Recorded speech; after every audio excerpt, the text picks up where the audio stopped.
ये क्या हो रहा है? ये क्या हो रहा है? पृथ्वी में कंपन हो रहा है। समस्त संसार में जैसे हलचल सी मची हुई है।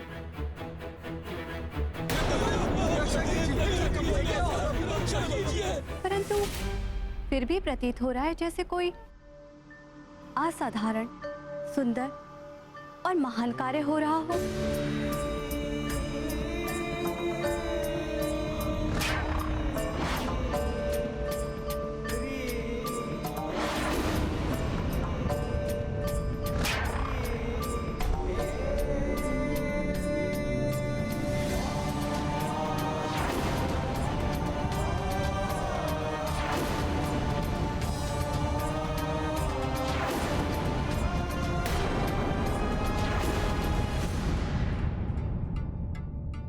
हाँ प्रिय, ये जो कांड घटित होना आरंभ हुआ है, ये सुंदर कांड है।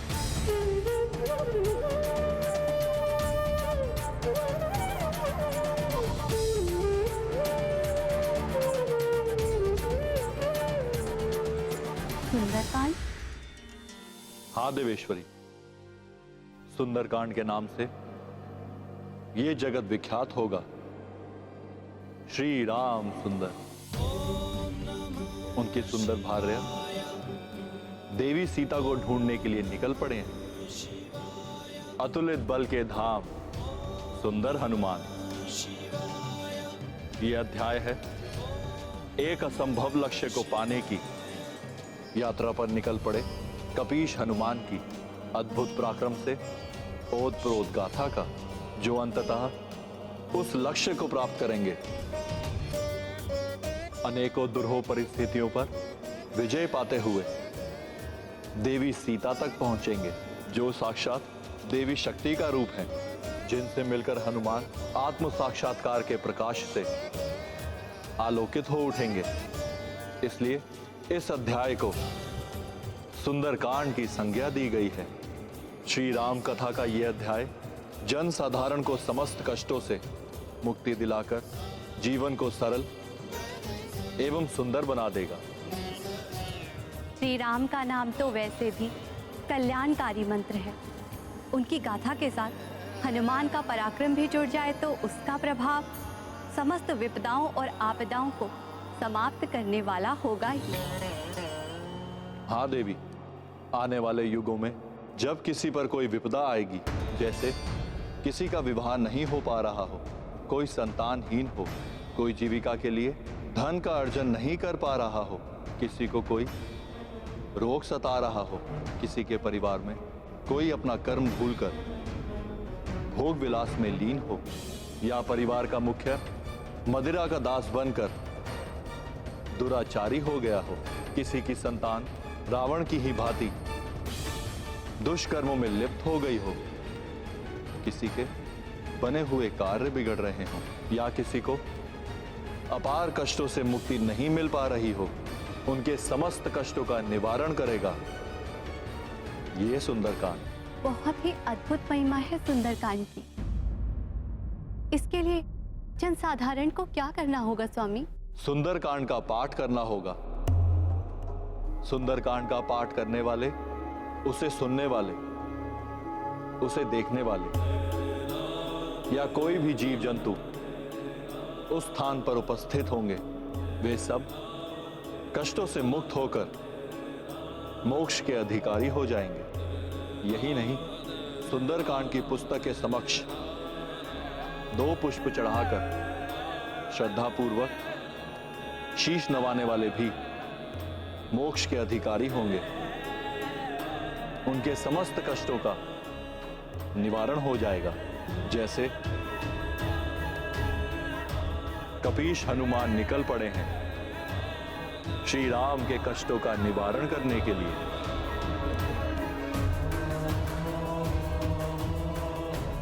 प्रिय, अकाल मृत्यु से भी बचाने की शक्ति है सुंदरकांड में।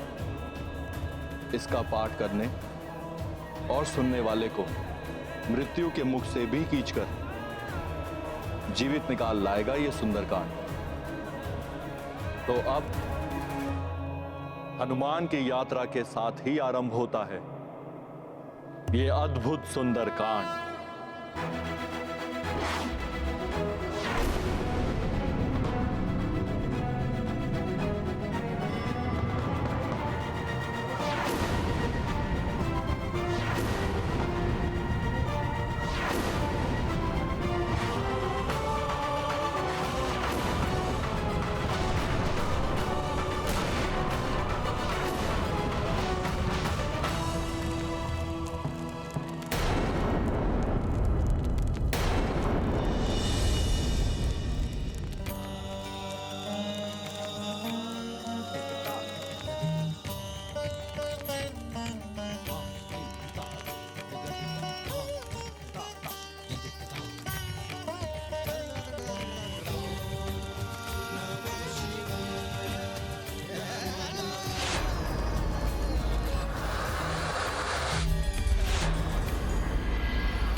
चरण देई हनुमंता, चलायु सोगा पताल तुरंता। जिमिया मोघ रघुपति कर बाना, एहि भांति चले हनुमाना।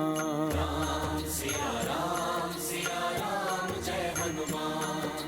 राम सिया राम जय हनुमान।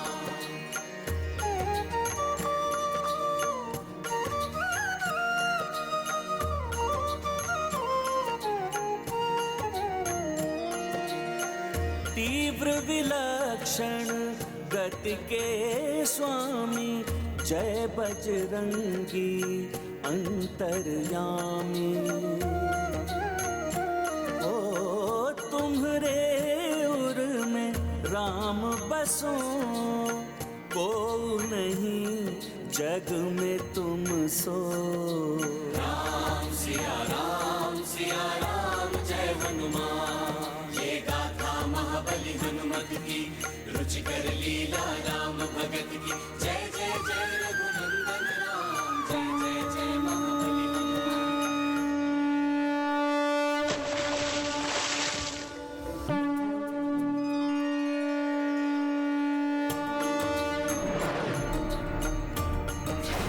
ओ राम काज को चले हनुमान, मेघराज दिए रस तो जल चर सब कपि दरस किए। उदधि भी आशीष दिए। राम सिया राम जय हनुमान। राम सिया राम जय हनुमान। ये गाथा महाबली हनुमत की, रुचिकर लीला राम भगत की। जय जय जय रघुनंदन राम, जय जय जय महाबली हनुमान। जय श्री राम, जय श्री राम, जय श्री राम, जय श्री राम, जय श्री राम। ये अनुपम कार्य हनुमान जी ही कर सकते थे। मेरा हृदय कहता है वे अवश्य ही सफल होंगे। हनुमान की ये अद्भुत उड़ान श्री राम के कार्य के लिए की गई सबसे बड़ी सेवा मानी जाएगी। हाँ काका श्री,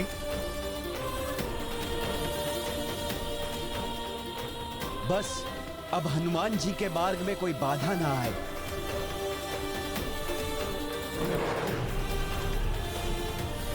कोई भी बाधा, कोई भी विघ्न महाबली हनुमान की इस यात्रा को नहीं रोक सकता नल।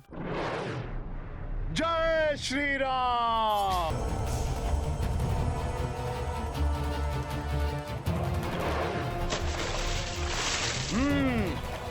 अब ये विशाल पर्वत आ रहा है मेरे मार्ग में।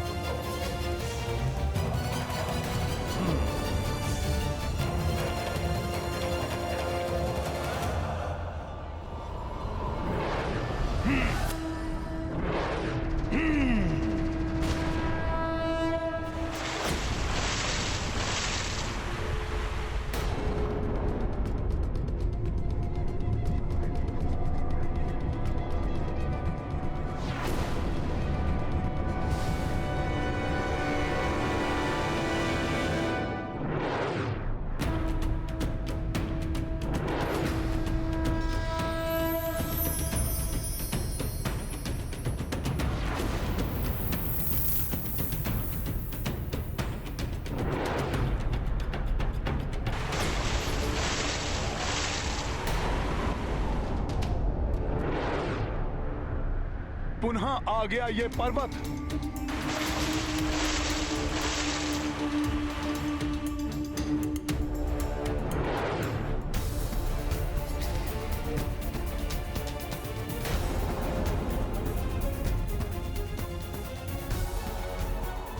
अच्छा, तो ये मुझे रोकने का प्रयास कर रहा है।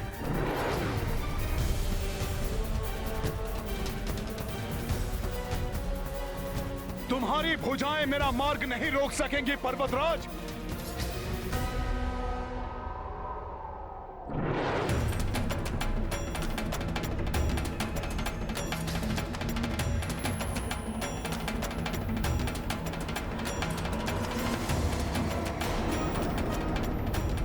शांत हनुमान, शांत।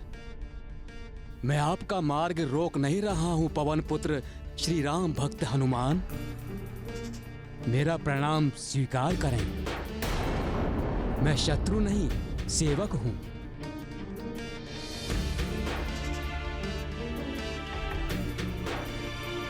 हे श्री राम भक्त हनुमान, आज आपके दर्शन पाकर मेरा जीवन धन्य हो गया। मेरे व्याकुल नयन सदियों से आपके दर्शन की प्रतीक्षा में तरस रहे थे। आज जाकर इन नेत्रों की ये साध पूर्ण हुई। हे श्री राम दूत, इस दीर्घ यात्रा में कुछ क्षण मुझ पर्वत पर विश्राम कर लीजिए। आपकी क्लांत हुई देह स्फूर्ति से भर उठेगी हनुमान।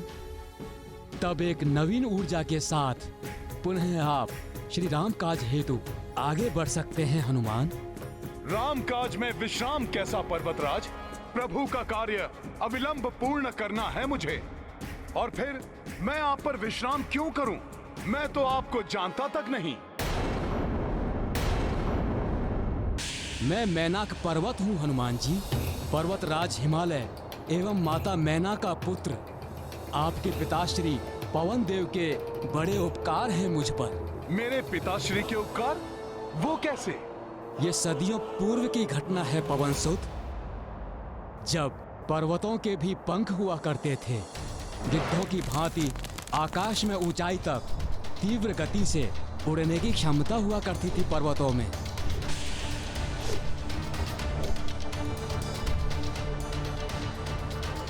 उड़ने में मग्न पर्वतों को इस बात का भान तक नहीं होता कि पर्वतों के आसपास और पर्वतों पर रहने वाले प्राणियों को उनके इस प्रकार अकस्मात ही उड़ने से कोई कष्ट भी होता होगा। बचिए गुरुदेव। ये अकस्मात ही क्या होने लगा? पर्वतों को मनुष्यों एवं अन्य जीवधारियों के कष्टों की कोई चिंता नहीं थी। देवराज इंद्र से प्राणियों की यह दुर्दशा देखी नहीं गई। बस, बहुत हो गया।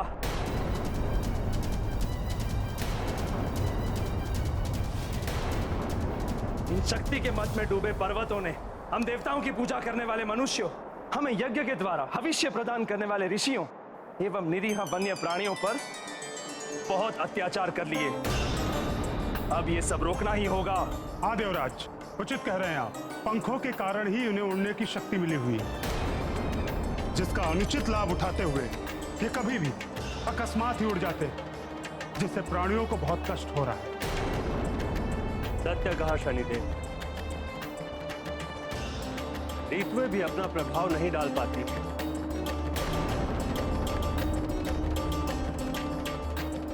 इन विशाल पर्वतों के उड़ने के कारण मेघ छिटक कर इधर उधर बिखर जाते हैं, जिसके कारण कहीं तो बाढ़ आदि आ जाती है तो किसी स्थान पर सूखा और अकाल की स्थिति उत्पन्न हो जाती है। हाँ वायुदेव, मनुष्य एवं प्राणियों के कष्ट तो जैसे इन्हें दिखाई नहीं दे रहे।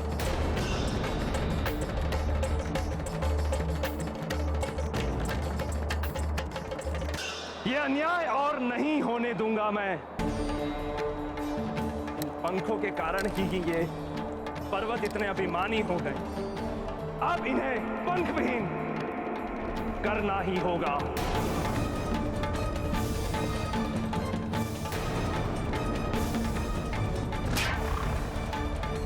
फिर क्या हुआ?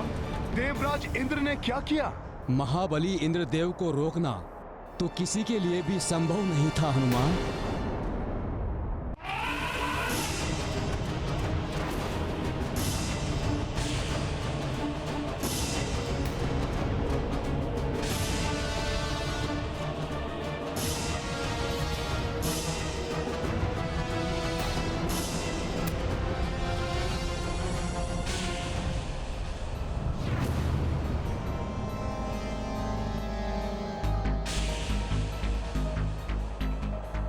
पर्वतों को यह भी चिंता नहीं है कि मैं देवराज इंद्र इनके मार्ग के मध्य खड़ा हूं।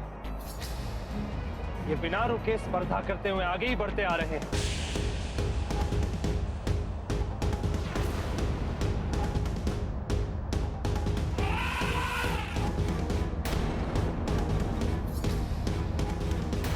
बचाओ बचाओ, अरे रक्षा करो कोई, बचाओ।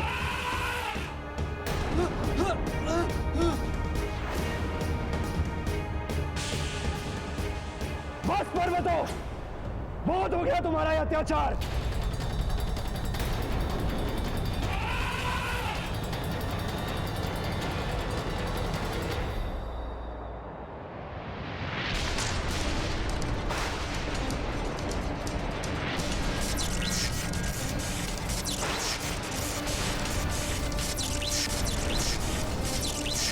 उड़न शक्ति के मद में चूर पर्वतों, तुम जो ये विनाश लीला की क्रीड़ा कर रहे हो, इसका दंड तुम्हें अवश्य मिलेगा।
मेरे दंड से नहीं बच सकते तुम पर्वतों।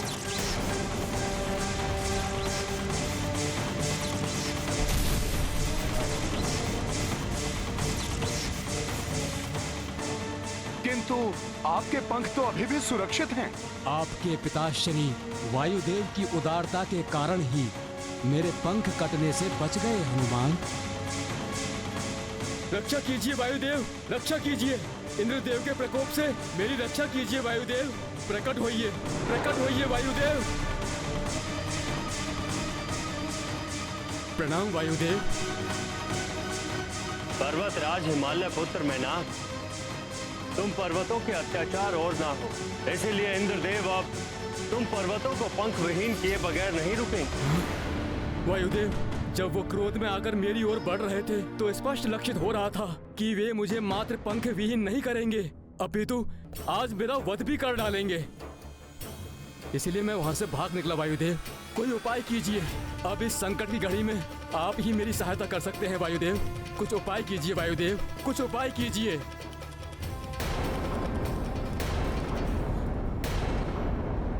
शक्तियों का प्रयोग सदैव दूसरों की सहायता एवं कष्ट हरने के लिए करना चाहिए।